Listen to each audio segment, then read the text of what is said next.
Can we talk email marketing here for a second? Because email marketing is probably one of the most powerful things that you can do and implement inside of your business, but it's also one of the most intimidating. And so we're going to spend the next couple of weeks talking about email marketing right here on the podcast. And we're going to begin this week with three things that you should do as a beginner, or three things that you can do as a beginner, and then next week, we're going to talk about three more advanced strategies for email marketing. So let's just start from the very beginning. You don't have an email list, you haven't chosen an email marketing platform, you don't know what to do, you don't know where to start. This video is for you, this podcast episode is for you. We're going to walk you through step by step the three things that I would do if that's where I was. Now, when I'm thinking about what I would do if I were starting over, starting from ground zero, I can tell you now that my strategy today is different than what my strategy would have been 3, 4, 5 years ago. And the reason for that is very simple. First, because I know more now than I did back then. And second, because the market is different. The market's more competitive on TPT today than it was even just a few years ago.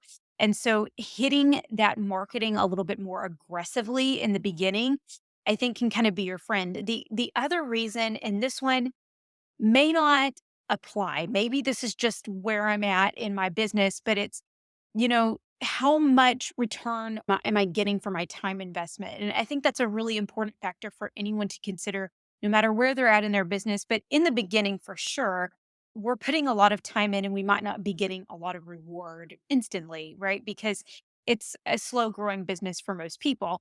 But it's definitely something you should consider at all points in time. And so kind of factoring those three things, where I'm at now with my business, the things that I've learned over the years, factoring in really how much my time is worth, and then also just understanding that the market is different. These are the three things that I would do. So number one, you've got to choose an email marketing platform.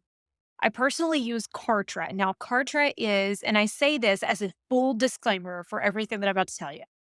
Kartra is not what I would recommend for the vast majority of people. It does way more than just email marketing. It does sales funnels, it does web pages, it does checkout processing, it does memberships, courses, it does so many different things. It's kind of like Kajabi if you've ever heard of Kajabi, but it's more expensive. And honestly, it's just overkill for what most people need. I'm really, really partial though to how powerful Kartra is. I've not found anything on the market that can do email marketing wise what Kartra can do. So take my recommendations with a grain of salt because I have done a lot of investigating of other email marketing platforms and services, but I don't use them myself for my own personal marketing. Okay. So from the platforms that are out there, there are three that I like. The first one is MailerLite. Now, I don't love MailerLite because it's cheap or whatever. That's not why I love it. I like it because it's inexpensive. It starts off inexpensive. It gives you all the basic features that you need. You can build your sales funnels. You can do all of that kind of stuff. You can build your automations and everything like that. But I also like that it allows you to do something that the next two that I'm going to mention do not. Okay. The first thing that it allows you to do it allows you to do like a drag and drop editor so you can kind of customize and create your own templates for your emails or for your landing pages. And it's a little bit more customizable. Now, that said, apart from just that one feature, I prefer ConvertKit and Flowdesk. Okay. And let me tell you why. One of the biggest reasons that I prefer ConvertKit and Flowdesk is because a lot of teacher entrepreneurs use ConvertKit and Flowdesk. And so if you run into an issue, it's one of those things where you can ask inside of a forum or you can ask inside of a Facebook group, and somebody's going to know the answer to the snafu that you've run into. Okay. The other thing is that ConvertKit has phenomenal send rates. They're able to do some advanced segmentation and things like that. And it can really grow with you and grow with your business. There's a lot that ConvertKit is able to do. Another thing that I really like about ConvertKit is when you're doing email marketing, you have to have a business address. And a lot of people don't have a PO box or a physical office. Most of us are officing out of our home. And so if you don't have a PO box or you don't have a business address, then you have to pay for it, right? So having ConvertKit, once you pay for the paid version of ConvertKit, which I think starts at like $9 a month, up to I think 300 subscribers, and then it starts to go up from there, they will let you use their address for your business address. So, depending on how much a PO box is or a virtual PO box is in your area, that can be a money saver and it can kind of just like bundle everything in one, take one thing off of your plate, which is really nice about ConvertKit. So, I really do like it. I like the advanced capabilities. It's fairly simple to navigate. I was able to learn how to use ConvertKit, build automations, and do many different things within there, build a landing page, thank you page, etc., without watching any tutorials. So I felt like it was fairly intuitive, although there are some things that aren't as intuitive about it, but felt like it was fairly intuitive. And it to me pretty cost effective. And I like the fact that you can start, you can start for free technically, but I like the fact that you can start at a really low price and then the price goes up as your email list grows. So you're not spending a lot of money straight out the gate. On a not as advanced side, but still a really solid option is Flowdesk. And Flowdesk is something that I recommend. It's a platform that I recommend to people who are easily overwhelmed or maybe not as tech savvy or don't have a lot of time to watch tutorials or things like that. Flowdesk, I feel like, is probably the most intuitive email marketing platform I've ever used, and I've used 4 of them. So it's extremely user friendly. That said, you're not going to have some of the advanced tagging segmentation capabilities in Flowdesk that you have in other platforms.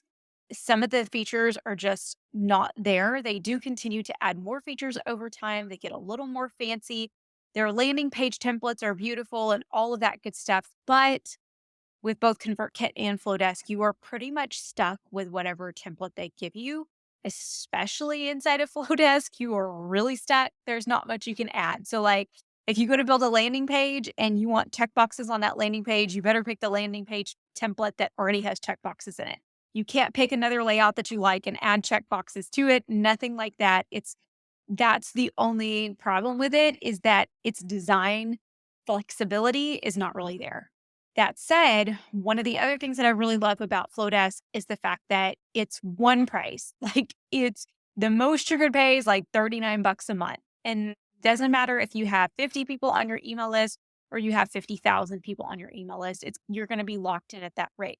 So if you like simple and you like having a locked in rate, Flowdesk is a really great option for anyone.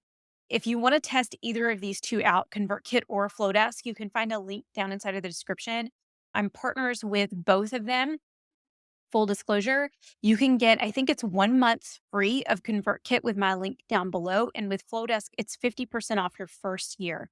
So it takes it down to like $19 or something like that a month for your entire first year. So definitely don't pay full price for either one of those.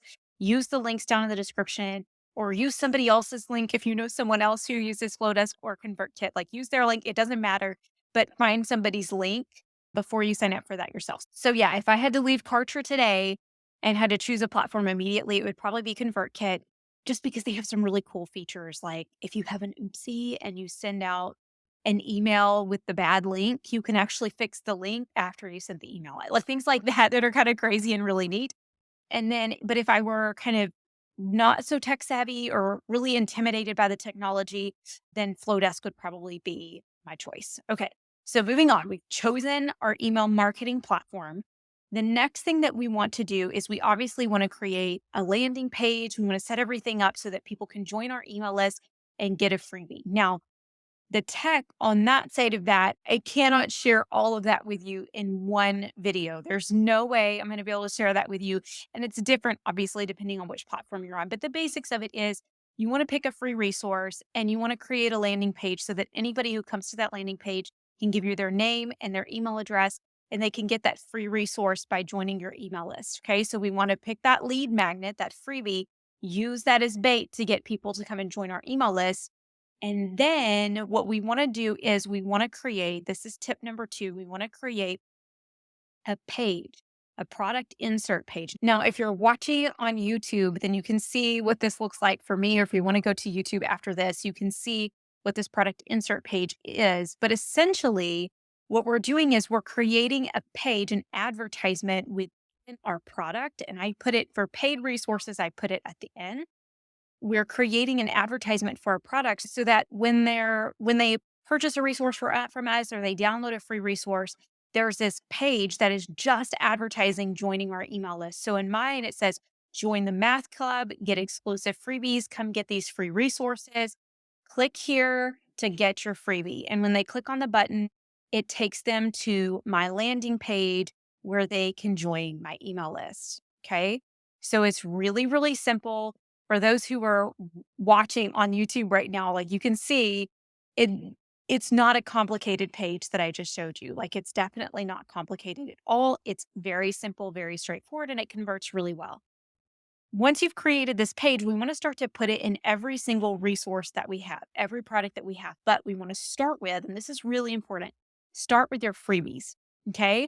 Go find your free resources in your store because chances are those are getting the most views, those are getting the most downloads, and you want to put it there first and put it page 1, right? So that as soon as they download that free resource, they're enticed with another free resource by joining your email list. So not only can a free resource in your store lead to other products within your store to help you make more sales, but those freebies can act as an advertisement for your email list. Okay. And kind of help bring people into your email list so that you can then market to those people and hopefully continue to sell resources to those people. All right.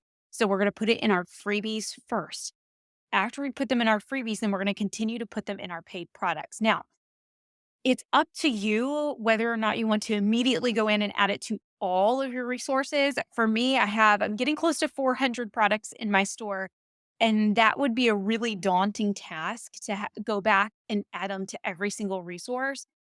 So for right now, what I'm doing is as my VA updates resources, I'm having them added in. And then periodically, if there's not much to do or work is a little slow, which doesn't happen very much, but when that does happen, I'll have her go into a specific product line and add those resources in periodically. So that's a great thing to do. Like if you have time when you're binging Netflix or days where you just don't feel like working or doing much or thinking, that's a really great task that you can fit into those moments because it's a mindless task. It's literally just merging PDFs together and inserting that page, then uploading it back. So that's one of those tasks that you can kind of fit in whenever you can fit it in, but add it to the freebies for sure. And then go in and you'll add it to all future resources that you create. So that's going to help anybody who purchases your product, anybody who downloads a free resource, they're automatically getting an advertisement for joining your email list, which is really important. Okay. Now, number 3, what I would do, and this is the thing that I probably would not have said 2, 3, 4 years ago, but I would say now. Number 3 is if I were starting from scratch, I would, as soon as I could, join an email marketing event for specifically for my niche. And I know those of you who've been around for a while, you've probably heard me talk about this many times because I believe in them. They are the accelerator on the fire. It's like pouring gasoline on a fire to do this for your email list. Now, I'm not saying do it all the time. I'm not saying this is the only thing that you should do, but especially when you very first start, it's really hard to write an email once a week, which I believe that if you're going to have an email list, you should be writing them once a week. Staying present, being in front of them consistently every single week. And it's a lot easier to do that when you know you're getting return on your investment. So it's hard to spend that 30 minutes, or sometimes in the very beginning when you're first writing emails, it may take you a little bit longer if you're like me, where you're spending that 30, 45 minutes writing your email, but then you're sending it out to 5 people. Like, that's not really something that you wanna be doing for long. So joining a collaborative event right away to help get maybe a few hundred or even a few thousand, depending on how successful the event is, people on your email list so that you're getting a better return on your time investment. So here's a question that I'm going to answer that I get asked all the time that has to do with email marketing. And that is, what kind of return on my investment should I be seeing? I have a rule of thumb, a very general rule of thumb. This is a loose rule. And it's definitely not to say that if you're not hitting this number, then you're not doing something right. Or if you're doing more than this number, then boy, you're doing amazing. I mean, which you are. If you're doing more than this number, that's a really good amount. But I think a good rule of thumb for me is I would aim to make 10 cents per lead per month. So if you have 1,000 people on your email list, then you're going to be wanting to make about $100 a month. That means if you break it down, that if you're sending an email out each week, that you're going to be making about $25 an email. Okay. If you have 5,000 people on your email list, you're going to be wanting to make about $500 a month, which means if you break it down, you're making about $125 every time you send out an email that once a week. Okay. Some will be more, some will be less, just depending on the type of email, the product that you're selling, whether, the copy that was in there, like whatever. But that's what you can aim for. And I think that it's a pretty solid number to aim for and what you should be able to expect. So if you have 10,000 people on your email list and you're not making anywhere near $1,000 a month, then that's a good indicator that something is wrong. But also, if you have 500 people on your email list and you're only making like $50 a month, and so you send out an email and you're only making like $12.50, you can know that that's pretty normal. Okay. So it's not, giving those numbers doesn't mean like necessarily that if you have 500 people on your email list, you send an email out and nobody buys anything, that it was a failure and you did something wrong. And this means try it again. Maybe next week you make $20, right? And you kind of help make up that difference. But it just should give you something to kind of gauge whether or not your current email marketing is being successful, but then also kind of give you a measurement for when you're first starting as to like when you can expect to see the return on your investment that you're looking for. So if you're looking to make $1,000 a month off of your email list, I would aim to have about 10,000 people on your list. Not saying that you need 10,000 people. You could make more than that with less than that. That's definitely not what I'm saying, but just kind of a good ballpark number. All right. Next week, we're going to talk about some advanced strategies for email marketing. So if you're like, been there, done that, check, check, check, all those boxes, Lauren, I've done all of those things. Come join us next week because we're going to be talking about some advanced strategies for really making the most out of your email list. All right. If you have email marketing questions, drop them inside the comment below. Come and ask them inside of the Facebook group. Send me a message on Instagram at the Lauren Fulton. Let me know so that I can answer this for you. If we get an app, I might do an email marketing FAQ because I would love to talk email marketing and answer all of your questions. I'm going to see you guys right back here next week.